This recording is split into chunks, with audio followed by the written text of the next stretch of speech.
আওয়ামী লীগের একটা 15 বছর ক্ষমতা থাকতে হলে না আপনাকে কিছু বয়ান বানাতে হয়। অবশ্য আওয়ামী লীগকে অনেকে বলেন যে ফ্যাসিজমের বয়ান লাগে, আওয়ামী লীগ ফ্যাসিজমের মধ্যেও পড়ে না। এখন আওয়ামী লীগ হচ্ছে একটা লুটপাট তন্ত্রের মধ্যে একটা মাফিয়া চক্র ক্ষমতায়। যখন আওয়ামী লীগের একজন কর্মী, যখন তিনি ক্যান্ডিডেট হন, এমপি ক্যান্ডিডেট, তিনি বুক ফুলিয়ে বলেন আমাকে কে হারাবে, আমি তো ভারতের ক্যান্ডিডেট। তো খুব স্পষ্ট।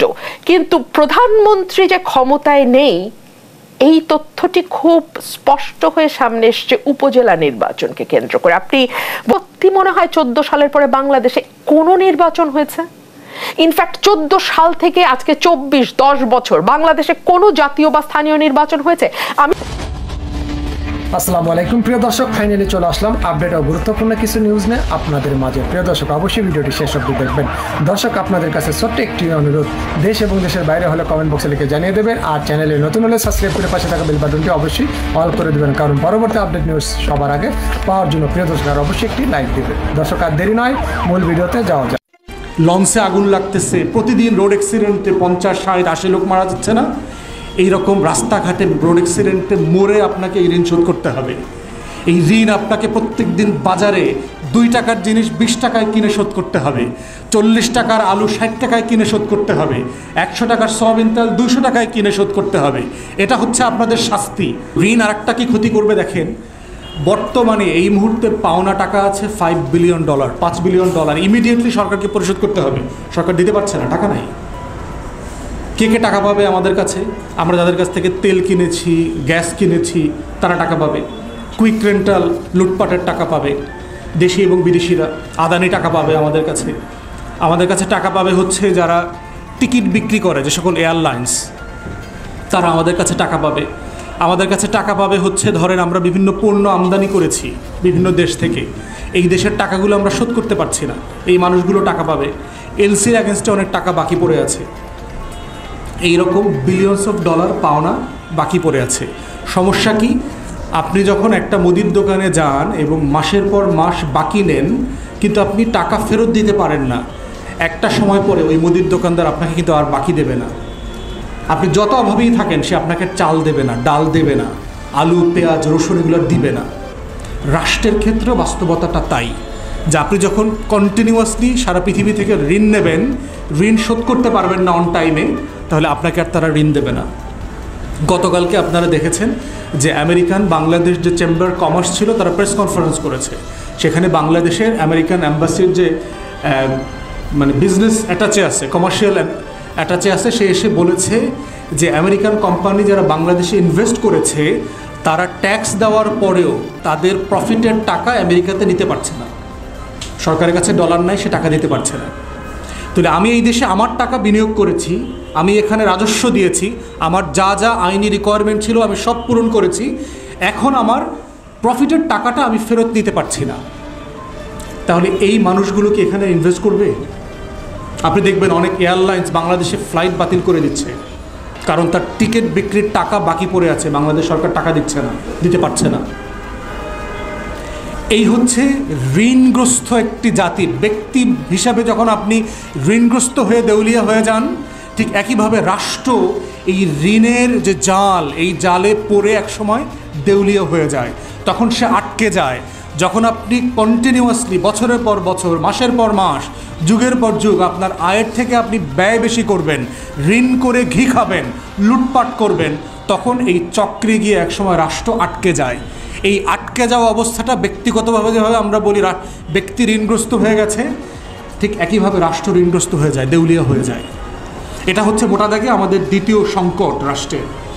থার্ড সমস্যা হচ্ছে, অল্প একটু বলে ফেলেছি, এই সব কিছু মিলে তৃতীয় সংকট যেটা দাঁড়িয়েছে, দেশের কোনো অর্থনীতির প্রবৃদ্ধি নাই।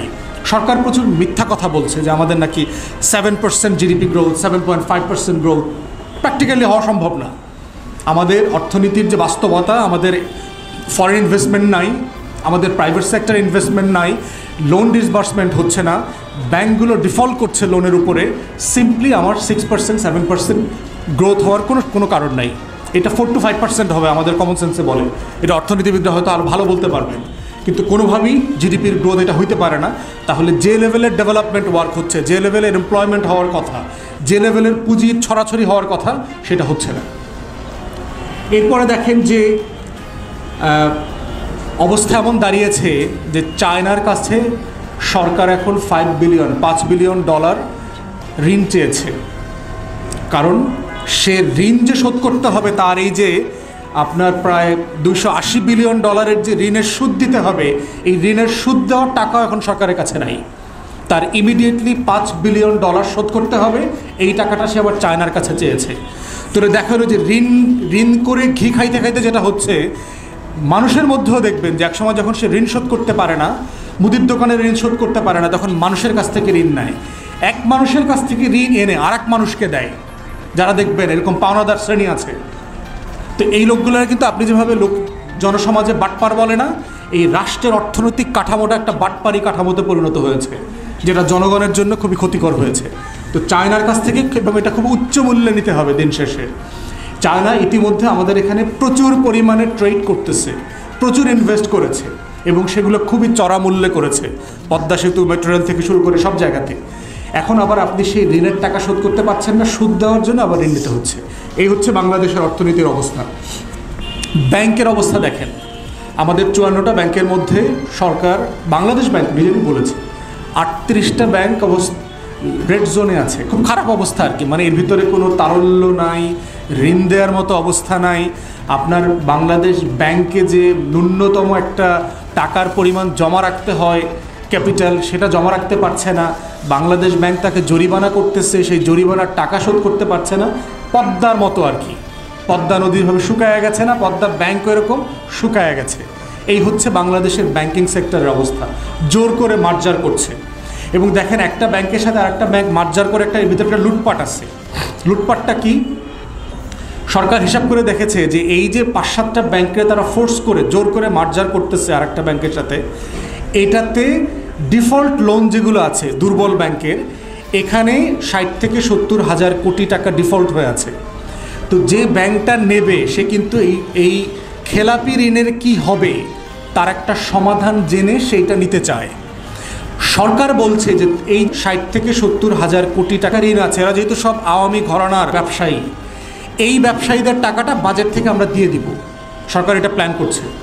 60 থেকে 70 হাজার কোটি টাকা মানে হলো প্রায় 3টা পদ্মা সেতুর টাকা, উচ্চ মূল্যের লুটপাটের টাকা। তো সেই পরিমাণ টাকা বাজেট থেকে দিয়ে দিবে। তো বাজেট কার টাকা? আমার আপনার টাকা, নইলে ঋণ করবে। আবার চিন্তা করেন, ওই যে চায়না থেকে ঋণ আনতেছে, IMF থেকে ঋণ আনতেছে, ওই ঋণ করে আবার এখানে দেবে। এই সরকারি মাফিয়াদেরকে আবার এনরিচ করবে। এটা হচ্ছে সরকারের প্ল্যান, সেকেন্ড বেইল আউট করা। আর দ্বিতীয়ত হচ্ছে এটার মধ্য দিয়ে ওই যে লুটপাট করা ব্যাংকের ডাইরেক্টরগুলো আছে, এরা একটা সবল ব্যাংক লুটপাট করতে চায়। তারা এখন ব্র্যাক ব্যাংকটা খাইয়ে ফেলতে চায়, কারণ ব্যাংকে ওখানে টাকা আছে। এই যে 8টা ভালো ব্যাংক আছে, এই 8টা ভালো ব্যাংককেও নষ্ট করে টোটাল ব্যাংকিং ইন্ডাস্ট্রিকে আমাদের কলাপস করে দিবে। তখন এই দেশে ব্যাংকের ব্যবসা করবে কারা? 8টা বিদেশি ব্যাংক আছে। দেশের পুরো ব্যাংকিং সেক্টরটা এই বিদেশি ব্যাংকগুলোর হাতে তুলে দিচ্ছে এই সরকার। এর নাম হচ্ছে ব্যাংক মার্জারের গল্প। এটাই হচ্ছে সরকার এখন করতে যাচ্ছে। এবং দেখেন কি করছে, এর আগে যে লোন রিশিডিউল করেছে, করোনার সময় আপনারা দেখেছেন যে ঋণ খেলাপিদেরকে নতুন শর্তে ঋণটাকে পুনর্মূল্যায়ন করে দেয় 2% ডাউন পেমেন্ট দিলে। তো কার জন্য করেছে এটা? কার রিকোয়েস্টে করেছে? ওই একই মাফিয়াদের। এক্সকিউজ দিয়েছে কি? করোনা, ব্যবসা বাণিজ্য ভালো হয়নি। কিন্তু আসলে করোনা আসল কারণ না, এটা হচ্ছে লুটপাট। 2% দিয়ে লোনটাকে রিশিডিউল করে দিয়েছে। কি পরিমাণ ঋণ খেলাপি আছে বাংলাদেশে এখন? টোটাল পরিমাণ টাকার অঙ্কটা হচ্ছে $45 বিলিয়ন, 4.5 লক্ষ কোটি টাকা। আমাদের এই পরিমাণ টাকা রাজস্ব উঠতে 1.5 বছরের উপার্জন লাগে বাংলাদেশের। সেই পরিমাণ টাকা ডিফল্ট হয়ে আছে। ইন্টারেস্টিংলি বিভিন্ন ব্যাংকের সোর্স থেকে আমরা জেনেছি 2013 থেকে 2022 এই 9 বছরে আন্ডার ইনভয়েসিং এবং ওভার ইনভয়েসিংয়ের মাধ্যমে যে রপ্তানির টাকাগুলো বাংলাদেশে আসার কথা কিন্তু আসে নাই, এই টাকার পরিমাণটাও $45 বিলিয়ন। এখন আপনারা মিলায়া দেখেন যে আমাদের ডিফল্ট লোনের পরিমাণও $45 বিলিয়ন, একই সময়ে রপ্তানি করা টাকা যেটা বাংলাদেশে আসার কথা ছিল এই টাকার পরিমাণও $45 বিলিয়ন। 15টা পদ্মা সেতুর টাকা। এটা দিয়েই হচ্ছে আপনারা সবাই কিন্তু লন্ডনে ফ্ল্যাটের মালিক হয়েছেন, ওই জন্য মন খারাপ করেন না, কিন্তু আপনারাই কিন্তু ব্যাংকের ব্রাঞ্চের মালিক হয়েছেন, এই জন্য আপনাদের কারো কিন্তু মন খারাপ করবার দরকার নেই। আপনাদের গাজীপুরে রিসোর্ট হয়েছে, তারপরে হচ্ছে ফরিদপুর গোপালগঞ্জে আপনাদের ধান নদী সিঁড়ি হয়েছে, ওখানে ঘুরতে যাবেন, এই রিসোর্টের মালিক কিন্তু আপনারা এইভাবেই হয়েছেন, এই জন্য দেশবাসীর মন খারাপ করার কোনো কারণ নাই। এইসব আমরা সবাই গড়ে সবাই মালিক হয়েছে এগুলোর, ঠিক আছে? তো এই বাস্তবতাতে দেখেন সম্প্রতি IMF-এর একটা মিশন কদিন ভিজিট করে গেল, গতকালকে অথবা তার আগের দিন চলে গেছে, প্রায় 2 সপ্তাহ তারা এখানে ছিল। কারণ IMF-এর যে $4.7 বিলিয়ন কিস্তির থার্ড ইনস্টলমেন্টটা বাকি হয়ে আছে, $680 মিলিয়ন, এবং তারা পরামর্শ দিয়েছে অনেকগুলো, এবং এই পরামর্শের ভিতরে অনেকগুলো লুটপাটের চিত্র চলে আসছে। তার ভিতরে একটা বলেছিল যে তারা ন্যূনতম 19 থেকে 20 বিলিয়ন রিজার্ভ রাখা, কিন্তু আপনারা দেখেছেন গত সপ্তাহে আমাদের রিজার্ভ $14 বিলিয়ন নেমে গেছে। এটার শাস্তি হিসাবে কি করেছে, বাংলাদেশ ব্যাংকে যে সকল সাংবাদিকরা, অভদ্র সাংবাদিকরা নিয়মনীতি না মেনে বেয়াদবি করে সরকারের ভাবমূর্তি নষ্ট করবার জন্য রাষ্ট্রদ্রোহিতার অংশ হিসাবে যখন তখন ঢুকে পড়ার বদচেষ্টা করে, এই ধরনের অভদ্র সাংবাদিকদেরকে তারা বিজ্ঞপ্তি দিয়ে বাতিল করে দিয়েছে, যেন তারা দেশের কোনো তথ্য আমাদেরকে জানাইতে না পারেন। বাংলাদেশ ব্যাংকে একটা নোবেল পুরস্কার দেওয়া দরকার, কারণ তারা দেশের ভাবমূর্তি রেখেছেন, দেশ গোল্লায় যাক। কারণ যেহেতু আমরা গড়পড়তা একটা ফ্ল্যাট, একটা ব্যাংকের ব্রাঞ্চের মালিক হয়ে গেছি, আর তথ্য না পাইলেই বা কী যায় আসে। তো এই বাস্তবতায় তারা আরও বলেছে বাজেটের সাইজ ছোট করতে। আপনারা জানেন যে বাংলাদেশে অদ্ভুত কিমাকার সাইজের বাজেট দেয়। আমার আয় হচ্ছে 3 লক্ষ কোটি টাকা, 3,25,000 কোটি টাকা গত অর্থ বছরে উঠেছে। সেখানে আপনি বাজেট দিচ্ছেন ডাবলেরও বেশি, 7.5 লক্ষ কোটি টাকা, 8 লক্ষ কোটি টাকা। এই পরিমাণ ঋণ করে ঘি খাওয়া একটা রাষ্ট্র দিন শেষে ডিফল্ট তো করতেই হবে তাকে। আপনি কি পরিমাণ ঋণ নিতে পারবেন? একটা ব্যক্তির কথা চিন্তা করেন, আপনি 50,000 টাকা মাসে ইনকাম করেন, আপনি ঋণ নিলে কত টাকা ঋণ নিতে পারবেন? কারণ আপনাকে আগামী মাসে শোধ করতে হবে এটা, তা না হলে পরের মাসে শোধ করতে হবে, না হলে 6 মাসে শোধ করতে হবে, সে তো আপনি শোধ করতে পারছেন না। তাহলে IMF বলেছে আমাদের বাজেটের সাইজ ছোট করে ফেলতে, এই ধরনের অদ্ভুত কিমাকার বাজেট না করার জন্য। IMF বলেছে সাবসিডি কমিয়ে দিতে। তেল গ্যাসে তো এখন আর সাবসিডি নাই, আমাদের এখন সাবসিডি আছে হচ্ছে বিদ্যুতে আছে। তো আমাদের দেশীয় অর্থনীতিবিদরা বলেছে আমাদের সাবসিডি বন্ধ করার কোনো প্রয়োজন নেই, আমরা যদি লুটপাট বন্ধ করতে পারি, আমাদের বিদ্যুৎ খাতে যেটা খরচ আপনি দেখবেন এর 80% লুটপাটে চলে যাচ্ছে, 80%। সারা বাংলাদেশকে আপনি বিনামূল্যে গ্যাস, বিদ্যুৎ, তেল দিতে পারবেন যদি শুধুমাত্র একটা গুড গভর্নেন্স থাকে, একটা সুশাসন থাকে বাংলাদেশে। দেখেন কেজরিওয়াল দিয়েছে দিল্লিতে সকল মানুষের জন্য, আপনি সেটা না করে কি করছেন? এখন সাবসিডি বন্ধ করবে, দোহাই দেবে। IMF বলেছে যে আপনি $1 বিলিয়ন প্রতি বছর কুইক রেন্টালে দিচ্ছেন, আপনি সেই লুটপাটটা বন্ধ করবেন না, কিন্তু আপনি মাত্র $680 মিলিয়ন, $1 বিলিয়নের অর্ধেক টাকা পাওয়ার জন্য ওইটা বন্ধ করবেন না, কিন্তু সাবসিডি বন্ধ করে দিবেন। এই সাবসিডিটা কে পায়? আমার গরিব কৃষক পায়। ওই যে সেচ মৌসুমে তাকে কম দামে ডিজেল দেয়, তেল দেয়, বিদ্যুৎ দেয়, সার দেয়, এই টোটাল সাবসিডির উইথড্র করলে ক্ষতিগ্রস্ত হবে কারা? দেশের সাধারণ মানুষ, আমার কৃষি ক্ষতিগ্রস্ত হবে। এটার সমস্যা কি হবে? গণপরিবহনে ভাড়া বাড়বে, কোচ ব্যবসা, যারা আন্তঃজেলা সফর করেন এক জেলা থেকে আরেক জেলা, তাদের সফরের খরচ বাড়বে। এটার মানে হচ্ছে তাই। তো সব মিলিয়ে আমরা যেটা দেখতে পাচ্ছি যে বাংলাদেশের অর্থনীতি গত 53 বছরে কাঠামোগতভাবে আওয়ামী লীগ সরকার ধসে দিয়েছে।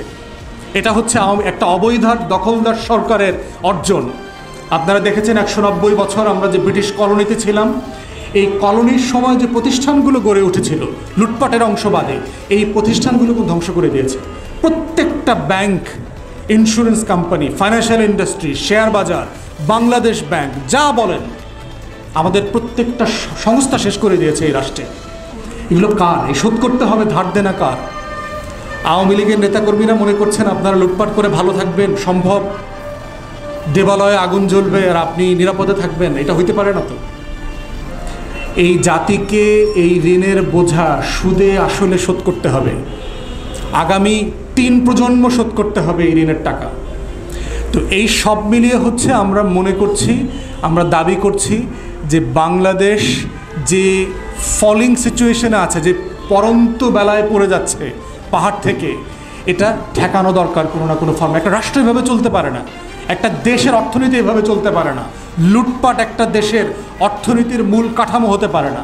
প্রত্যেক দেশে লুটপাট আছে, দুর্নীতি আছে, কিন্তু বাংলাদেশে লুটপাটটা হচ্ছে প্রধানতম অনুষঙ্গ হয়ে গেছে, যে এটাই অর্থনীতির অনুষঙ্গ। প্রত্যেকটা প্রজেক্টের আগে চিন্তা করা হয় কয় টাকা লুটপাট করা যাবে। আপনি কদিন আগে দেখেছেন ঢাকা ইউনিভার্সিটির প্রো ভাইস চ্যান্সেলর গেছে হচ্ছে এসি কিনতে গেছে ফিনল্যান্ডে। ওয়ালটনের হেড অফিসে গেলেই তো হইতো। এটা এত মূর্খ একটা গর্ধব্যে ভিসি বানাইছে যে ও ওয়ালটনের হেডকোয়ার্টারে অথবা কোম্পানিতে গেলে ওরাই দেখাই দিত যে এসির দাম কত, কয় টাকা লাগে, কখন দিবে না দিবে। সে ফিনল্যান্ড গেছে ঘুরতে, তাও 4 জন নিয়ে গেছে। একটা দেশ দেখেন মানে কি করতেছে দেশের টাকা পয়সা দিয়ে এই মানুষগুলো। আর আমার দেশের মানুষ মনে করতেছে কি সুন্দর ভদ্র ভালো মানুষ, মানে মনে করতেছে আমার কি, এসালম টাকা পয়সা নিতেছে, রাজা রাজায় যুদ্ধ করতেছে, হেরা হেরা খাইতেছে মরতেছে, আমার কি। আপনার গতর দিয়ে যাবে। ওই যে ভূমধ্যসাগরে মরতেছেন না আপনারা, আপনাদেরকে ভূমধ্যসাগরে ডুবে প্রাণ দিয়ে এই ঋণ শোধ করতে হবে। কৃষক শ্রমিকদেরকে দেখছেন না, ওই যে আগুনে বেলি রোডে, এখানে সেখানে হাসিম ফুডে, বঙ্গবাজারে আগুনে পুড়ে এই ঋণ শোধ করতে হবে। লঞ্চে আগুন লাগতেছে, প্রতিদিন রোড অ্যাক্সিডেন্টে 50, 60, 80 লোক মারা যাচ্ছে না? এইরকম রাস্তাঘাটে রোড অ্যাক্সিডেন্টে মরে আপনাকে এই ঋণ শোধ করতে হবে। এই ঋণ আপনাকে প্রত্যেক দিন বাজারে 2 টাকার জিনিস 20 টাকায় কিনে শোধ করতে হবে, 40 টাকার আলু 60 টাকায় কিনে শোধ করতে হবে, 100 টাকার সয়াবিন তেল 200 টাকায় কিনে শোধ করতে হবে। এটা হচ্ছে আপনাদের শাস্তি। যারা আপনারা জেগে উঠছেন না, প্রতিবাদ করছেন না, মনে করছেন এটা এসালম লুটপাট করছে, কে শোধ করবে? এসালম তো এই টাকা শোধ করবে না, দরবেশ তো এই টাকা শোধ করবে না। এই টাকা আমাকে আপনাকে শোধ করতে হবে। তাই আমরা বলছি বারবার যে আমরা একটা অবৈধ সরকারের কাছে কখনোই কোনো দাবি দেই না। আমরা মনে করি না যে একটা লুটপাট মাফিয়াতন্ত্রের যে রাজ্য কায়েম করেছে এই রাজ্যেও তারা কিছু করবে, বরং আমরা বলছি জনগণকে সচেতন করবার জন্য যে আপনার টাকা, আপনার সম্পদ কিভাবে চোখের সামনে লুটপাট হয়ে যাচ্ছে এবং আপনার দেশের মানুষরা করছে, চেতনার নামে করছে, চেতনা ব্যবসায়ীরা করছে, আপনার রঙের মানুষরা করছে, সাদা চামড়ার মানুষরা করছে না, আপনার মানুষরাই করছে। অতএব এটা থেকে আমাদের লড়াই, আন্দোলন ছাড়া পরিত্রাণ পাওয়ার কোনো উপায় নাই।